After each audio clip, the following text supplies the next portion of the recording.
ರಾಜ್ಯದ ಪ್ರಮುಖ ಸುದ್ದಿ ಪತ್ರಿಕೆಗಳಲ್ಲಿ ಒಂದಾಗಿರುವಂತಹ ಕನ್ನಡಪ್ರಭದಲ್ಲಿ ಮೊದಲ ಸುದ್ದಿ ಏನು ಅಂತ ನೋಡ್ತಾ ಹೋಗೋಣ.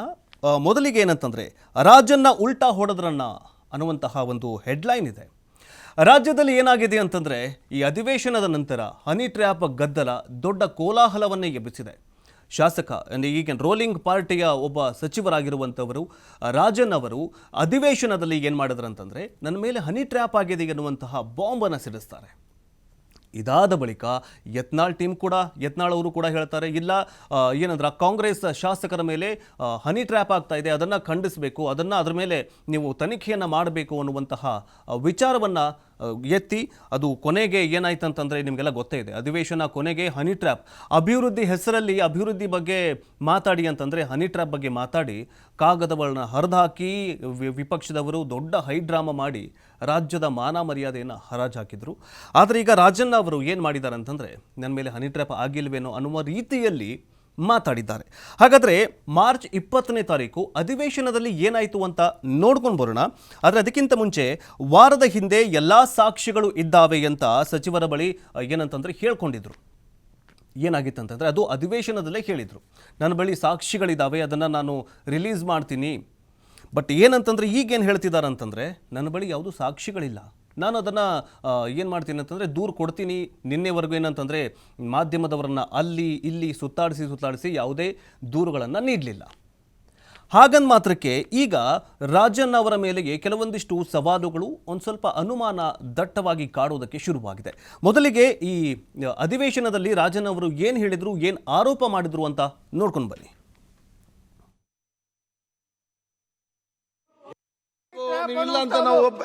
ಇವತ್ತೊಬ್ಬರು ಸಚಿವರ ಮೇಲೆ, ಇವತ್ತು ನಮ್ಮ ಸಹಕಾರಿ ಸಚಿವರ ಮೇಲೆ ಸಬ್ಜೆಕ್ಟ್ ಈಗ ಈ ಹನಿ ಟ್ರ್ಯಾಪ್ ಸಮಾಧಿ ಮಂಜುನಾಥ್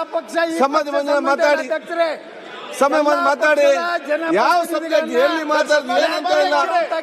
ಸಮಸ್ಯೆ ಮಾತಾಡಿ ನಾನು ಆಗ್ರಹ ಮಾಡ್ತೀನಿ. ಆಯ್ತು, ಈಗ ಮುಖ್ಯಮಂತ್ರಿಗಳಿಗೆ ಗೃಹ ಮಂತ್ರಿಗಳಿಗೆ ಈ ಮಂಜುನಾಥ್ ಟೈಮ್ ಇಲ್ಲ, ನೀವು ಮಾತಾಡಿ, ಸಂಸ್ಕೃತಿ ಜನಪ್ರತಿನಿಧಿಗಳನ್ನ ಬ್ಲಾಕ್ ಮೇಲ್ ಮಾಡುವಂತದ್ದು, ಜನಪ್ರತಿನಿಧಿಗಳನ್ನ ಒಂದ್ ರೀತಿ ಅವರ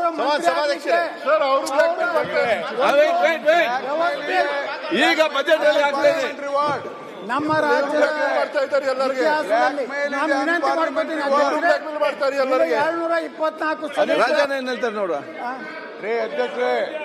ಬ್ಲಾಕ್ ಮೇಲ್ ಇದೆ.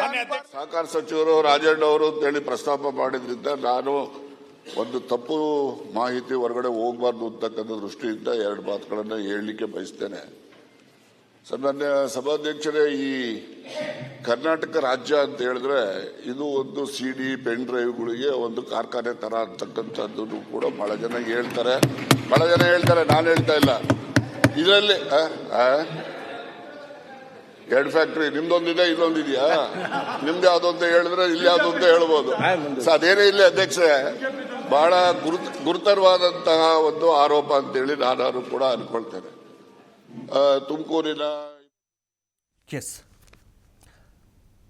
ಎಸ್ ಸಹಕಾರ ಸಚಿವರು ಅಧಿವೇಶನದಲ್ಲಿ ಮಾರ್ಚ್ 20ನೇ ತಾರೀಕು ಅಥವಾ 21ನೇ ತಾರೀಕು ಅಂತ ಅನ್ಸುತ್ತೆ, ಸೊ ಈ ತೆರನಾಗಿ ಹೇಳಿದರು. ಆದರೆ ನಿನ್ನೆ ಒಂದು ಪ್ರೆಸ್ ಮೀಟ್ ಮಾಡ್ತಾರೆ. ಪ್ರೆಸ್ ಮೀಟ್ ಮಾಡಿದಂತಹ ಸಂದರ್ಭದಲ್ಲಿ ಹನಿ ಟ್ರ್ಯಾಪ್ ಬಗ್ಗೆ ಟರ್ನ್ ಹೊಡೆದ್ರ ಅನ್ನುವಂತಹ ಅನುಮಾನ ದಟ್ಟವಾಗಿ ಕಾಡೋದಕ್ಕೆ ಶುರುವಾಗುತ್ತೆ.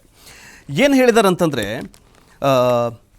ಹನಿ ಟ್ರ್ಯಾಪ್ ಹೇಳಿಕೆ ಸಂದರ್ಭದಲ್ಲಿ ತಾವು ಮಾಡಿದ್ದ ಹಲವು ಗಂಭೀರ ಆರೋಪಗಳನ್ನು ಮಂಗಳವಾರ ಗೃಹ ಸಚಿವ ಡಾಕ್ಟರ್ ಜಿ ಪರಮೇಶ್ವರ್ ಅವರಿಗೆ ಮನವಿ ಮಾಡುವ ಮೂಲಕ ಕೆಲವೊಂದಿಷ್ಟು ಹೇಳಿಕೆಗಳನ್ನು ಕೊಡೋದರ ಮೂಲಕ ಇವರೇನಾದರೂ ಟರ್ನ್ ಹೊಡೆದ್ರ ಅನ್ನುವಂತಹ ಅನುಮಾನ ದಟ್ಟವಾಗಿ ಕಾಡ್ತಾಗಿದೆ.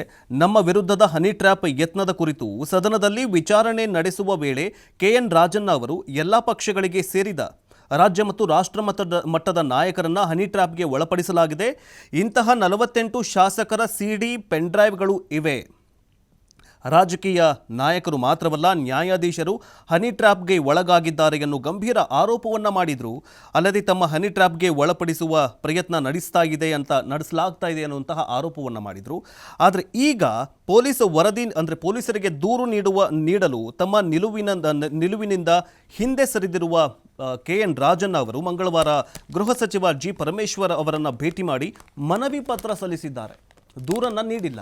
ಯಾರು ನನ್ನ ಮೇಲೆ ಹನಿ ಟ್ರ್ಯಾಪ್ ಮಾಡಿದಾರಲ್ಲ ಸೊ ಹನಿ ಟ್ರ್ಯಾಪ್ ಏನಿಲ್ಲ, ನಾನು ಒಬ್ಬ ದೂರೇನು ಕೊಡಲ್ಲ, ಒಂದು ಮನವಿ ಪತ್ರವನ್ನು ಸಲ್ಲಿಸ್ತೀನಿ ಅನ್ನೋದರ ಮೂಲಕ ಯೂಟರ್ನ್ ಹೊಡೆದಿದ್ದಾರೆ ಅನ್ನುವಂತಹ ವಿಚಾರಗಳು ಈಗ ಕೇಳಿ ಬರ್ತಾ ಇದೆ. ಹಾಗಾದರೆ ನಿನ್ನೆ ಏನು ಹೇಳಿದರು ಅಂತ ನೋಡ್ಕೊಂಡು ಬನ್ನಿ. ಜಡ್ಜಸ್ ನಾನು ಹೇಳಿದ್ದೀನಿ ಅಂದ್ರೆ no let be clarify. Judges ಇದ್ದಾರೆ ಅಂತ ನಾನು ಹೇಳಿದ್ದೀನಿ ಎಲ್ಲಾದರೂ ಹೇಳಿ. ಸುಮ್ಮನೆ ಎಲ್ಲ ನೀವೇ ಕಲ್ಪನೆ ಮಾಡಿಕೊಂಡು ಜಡ್ಜಸ್ ಇದ್ದಾರೆ ಅಂತ ಹೇಳಿದ್ರು ಅಂತ ಹೇಳಿ ತೋರಿಸಿ ಎಲ್ಲಿ ಹೇಳಿದ್ದೀನಿ ನಾನು. ಇನ್ಫ್ಯಾಕ್ಟ್ ನಾನು ಜಡ್ಜಸ್ ಇದ್ದಾರೆ ಅಂತ ಹೇಳಿದ್ದೀನಿ ಯಾವುದೋ ಒಂದು ಪತ್ರಿಕೆಯಲ್ಲಿ ಬಂದಾಗ 3 days or 4 days ಬ್ಯಾಕ್ ನಾನು ಕೋಲಾರದಲ್ಲಿ ದಿನ ಮಾಡಿ ಹೇಳಿದ್ದೀನಿ ನಾನು. ಇನ್ಸ್ಪೈಟ್ ಆಫ್ ದ ಜಡ್ಜಸ್ ಇದ್ದಾರೆ ಅಂತ ಹೇಳಿದ್ರೆ ಜಡ್ಜಸ್ ಇದ್ದಾರೆ ಅಂತ ಹೇಳಿ ನಮ್ಮ ಪಾರ್ಟಿನಲ್ಲೂ ಮಾಡಿರೋರು ಇದ್ದಾರೆ, ಬೇರೆ ಪಾರ್ಟಿಗೆ ಮಾಡೋರು ಇದ್ದಾರೆ, ಇಲ್ಲೂ ಒಳಗಾಗಿರೋರು ಇದ್ದಾರೆ, ದೆಹಲಿನಲ್ಲೂ ಒಳಗಾಗಿರೋರು ಇದ್ದಾರೆ ಅಂತ ಹೇಳಿದ್ದೇನೆ ಹೊರತು ನಾನು ಯಾರೋ ಬೇರೆಯವರು ಇದ್ದಾರೆ ಅವರಿದ್ದಾರೆ ಇವರಿದ್ದಾರೆ ಅಂತೇಳಿ ನಾನು ಹೇಳಿಲ್ಲ. ಅವ್ರು ನಾನು ಹೇಳದೇ ಇದ್ದದ್ದನ್ನು ನಾನು ಹೇಳೋರೆ ಅಂತ ಹೇಳಿ ನನ್ನಿಂದ ಅದನ್ನ ಸ್ಪಷ್ಟೀಕರಣ ಮಾಡಕ್ ಹೋಗ್ಬೇಡಿ.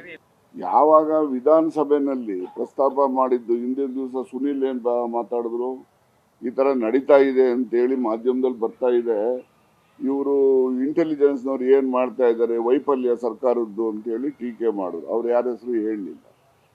ಮಾರನೇ ದಿವಸ ಯತ್ನಾಳ್ ಅವರು ನಿರ್ದಿಷ್ಟ ನನ್ನ ಹೆಸರು ಹೇಳಿದ್ರು. ನನ್ನ ಹೆಸರನ್ನ ಹೇಳಲಾಗಿ ನಾನು ಅದಕ್ಕೆ ವಿವರಣೆಯನ್ನ ಕೊಟ್ಟೆ ಹೊರತು ಆ ವಿವರಣೆಗೆ ಪೂರಕವಾಗಿ ಗೃಹ ಸಚಿವರು ಏನ್ ಹೇಳಿದ್ರು ಈಗ ಹೇಳ್ತಾ ಇದ್ದಾರೆ.